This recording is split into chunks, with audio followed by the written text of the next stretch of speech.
Hello everyone and Assalamu alaikum. Data analysis with Excel. This is our third lecture in which we will discuss sampling distribution and central limit theorem.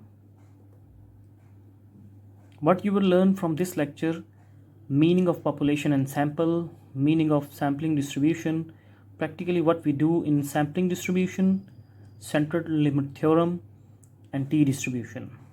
What is population? A universe of individuals is population, or a population includes all of the elements from a set of data. A population can thus be said to be an aggregate observation of subjects grouped together by a common feature.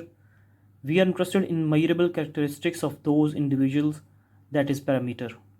For example, the newborn babies in a country and number of vehicles in a country, etc., are the examples of population.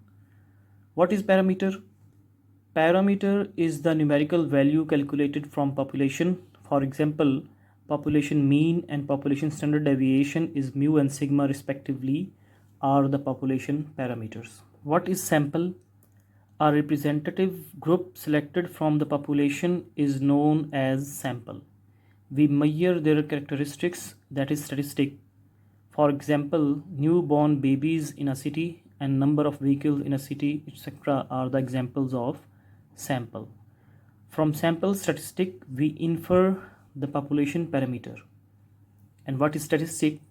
Numerical value calculated from sample is known as statistic. X bar and S are the sample mean and sample standard deviation respectively. What is sampling distribution? A sampling distribution is the distribution of all possible values of a statistics for a given sample size. And what is the procedure? Sampling distribution is based on a population of samples. All samples have same number of people. Let's start with the simple concept mean of samples. Calculate mean X bar of each sample. Now sampling distribution is the distribution of all those means on all those samples. This diagram shows that how we make infinite samples from population, and for each sample we calculate mean. The standard deviation of a sampling distribution is called standard error.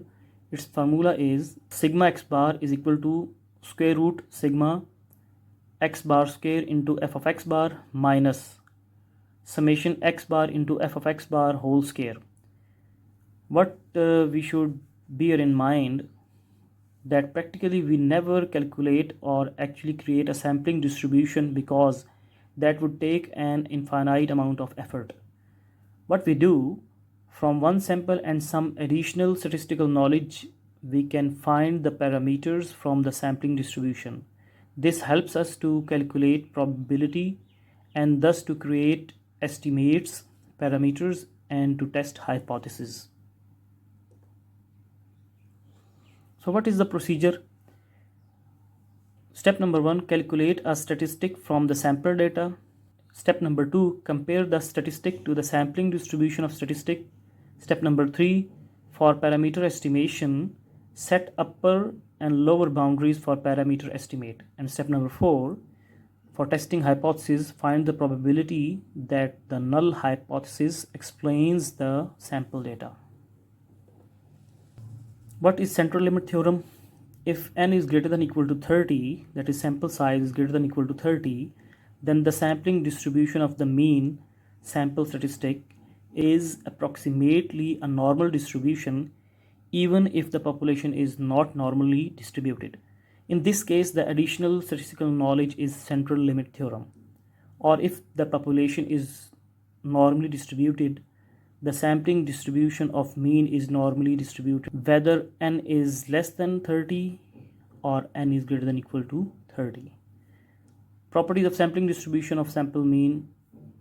Number 1, mean of sample mean is equal to population mean. Standard deviation of sample mean is equal to population standard deviation divided by square root of n. This is the formula which we use in with replacement.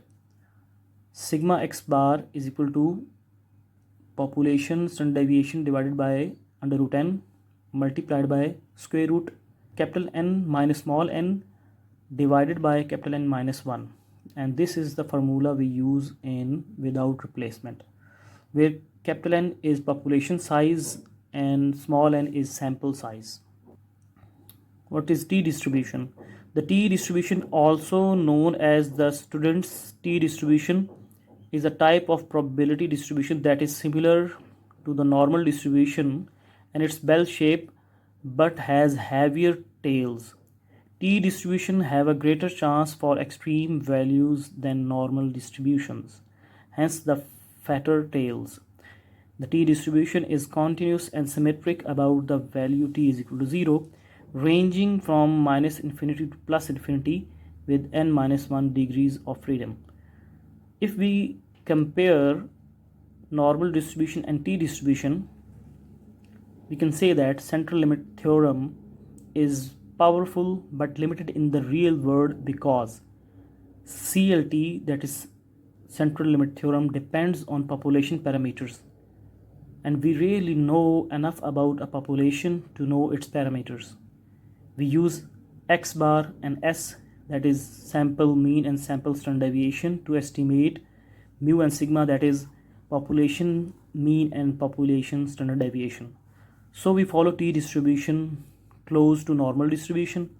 If degrees of freedom is greater than or equal to 30, then the difference between t distribution and normal distribution is negligible. In inferential statistics, t distribution is more in practice. In the next lecture, we will cover estimation of confidence interval and logic of hypothesis testing. Thank you for watching this video. If you like this video, then kindly subscribe to my channel, J Academy.